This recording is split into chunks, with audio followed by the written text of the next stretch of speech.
Dossier de presse, article intitulé « La bibliothèque de René Guénon », paru dans Images le 25 avril 1953.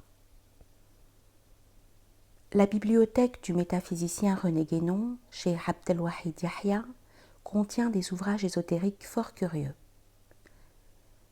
De son vivant dans la villa Fatma à Doki, le grand métaphysicien français René Guénon, en islam Cheikh Abdelwahid Yahya, qui avait opté pour la nationalité égyptienne, passait le plus clair de son temps dans sa bibliothèque. Rarement il sortait de chez lui pour faire un petit tour dans les rues environnantes. Il savait avec une précision étonnante l'emplacement de chacun de ses livres. Je me souviens encore avec émotion de l'entrain avec lequel il escalada l'échelle, quelque temps avant sa mort, pour nous remettre un exemplaire de Orient et Occident, cet ouvrage qu'il aurait aimé voir traduire en arabe.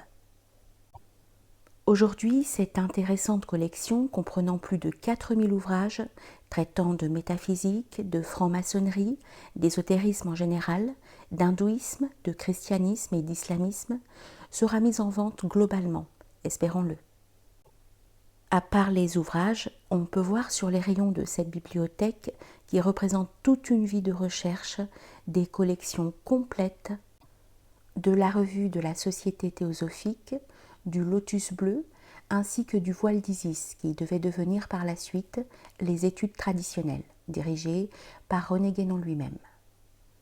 En fouillant parmi ces tas de livres qui ont été catalogués avec soin par M.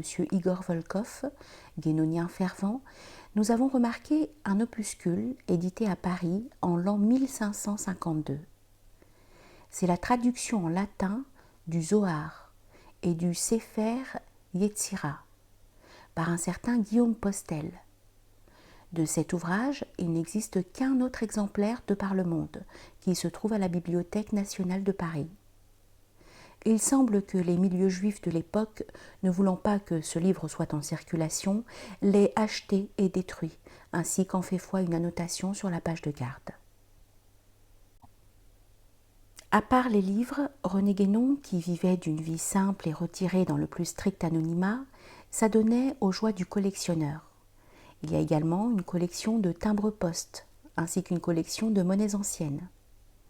On peut également trouver dans la bibliothèque de René Guénon un parchemin tibétain portant des inscriptions et des dessins d'animaux étranges, entourés de signes kabbalistiques.